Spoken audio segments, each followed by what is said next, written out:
All right, all right, all right, all right, all right. Story time, story time, story time. Hey everyone, how y'all doing? All right, let me get back to it because somehow I'm just gonna read off a little piece that I had here, and I'm gonna get back with y'all later once I'm able to. Ooh, story time. Story of me being shot in the head and left for dead. Okay. This is my story. So I'm telling my story. And of my story, so first, one thing I want to put in there, I was shot May the 25th, 2007. And that was the day that my life had changed forever. My life really changed that day. Uh so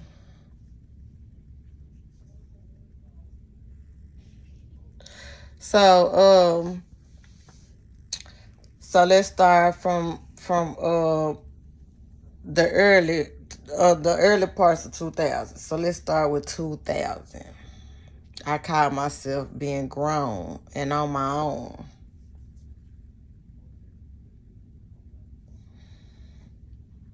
So I called myself leaving my auntie who I had just begun to live with in Little Rock in Shorter Gardens. I moved out. I started dating this guy.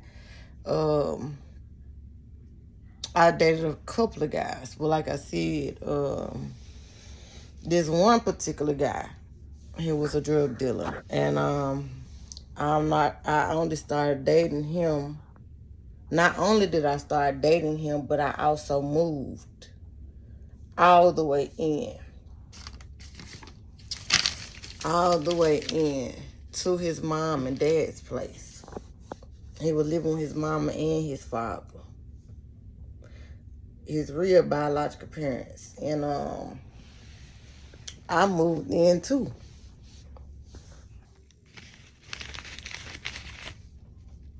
So one of them ended up getting busted, and we was all in there. We all went to jail, but uh, he ended up going to prison.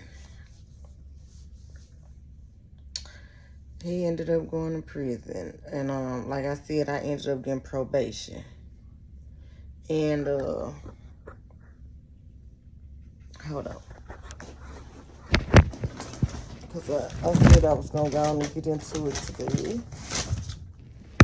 Let me see.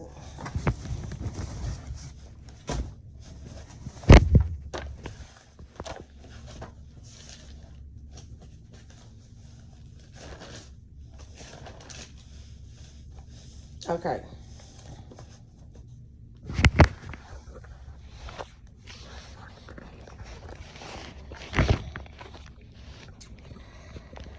So basically, we on part 3. Finally didn't get to part 3. Okay. Part 3 of my story. Okay.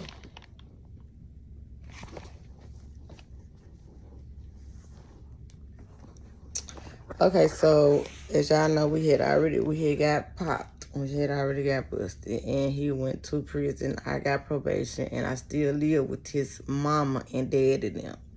Now, the mama had kind of took me in under her wing, as a child, daughter-in-law, whatever. At this point, but mama had a couple of habits and hustles. Like mama was in the streets too now.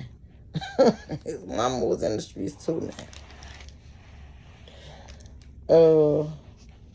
But his mama was a smoker slash dealer on the cool with a bad ass gambling habit. So, yeah. So she started taking me around with her, to her little spots. So everything was good until the night I realized she was trying to pimp me out to her old school friends that was digging me. Now, mind you,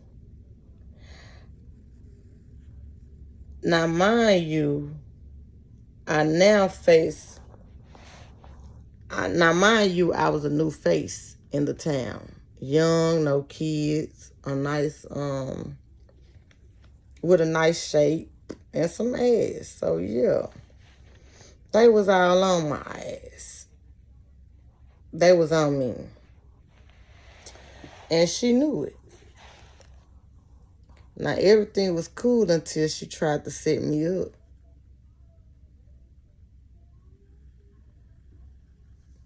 Tried to set me up on a date with this old school dude.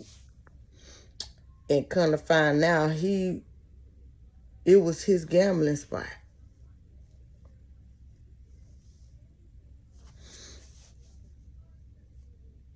It was his gambling spot. Now let's be clear. I go with her son, which is locked up. And I live with her. But she knew I was still making moves for her son, right? So I also had his car. So she felt like I was supposed to do whatever she say, since I didn't have nowhere, I didn't have nowhere to go or nowhere to, nowhere to go. I was living with them, right? So when she pawned me off on her old school friend, she thought she was finna get some type of pay or some type of compensation. Um, um, Off of me being with him. So when she told the man, yeah, she finna go spend some time with you,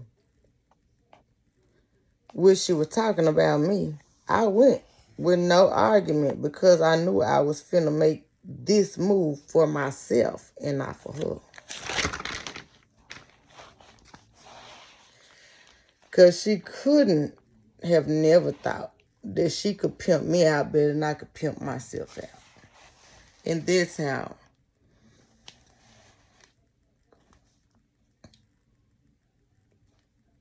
she could pimp me out better than I could pimp myself out. So with that being said, he ended up becoming my old school trick. She got nothing out of the deal, well, not from me anyways. And I didn't have sex with him until way, way, way down later down the line, when me and him began to have our own bond and relationship and shit. Didn't go the way she thought. So when she started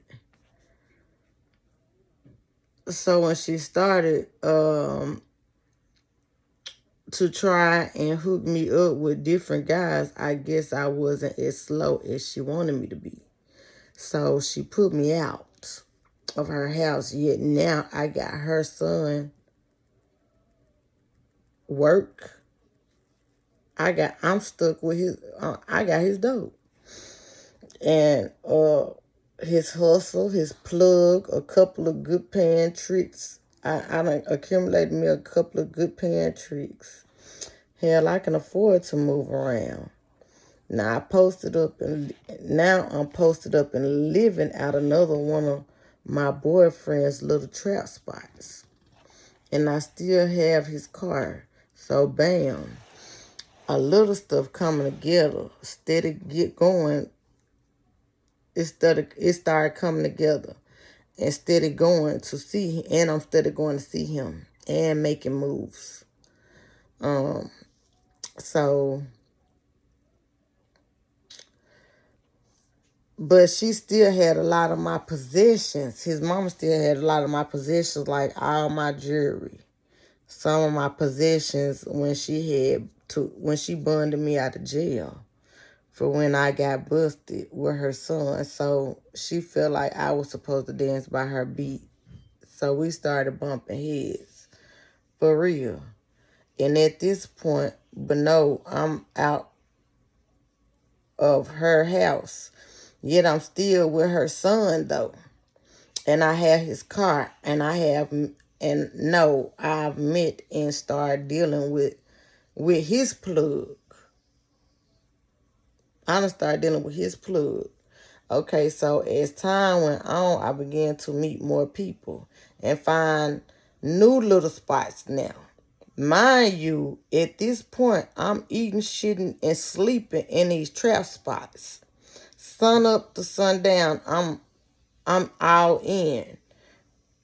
I'm in rooms filled with nothing but crack pipes all day, every day, falling asleep in there and everything, listening to my man.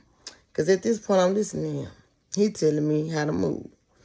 Shit, I'm in there like swim well.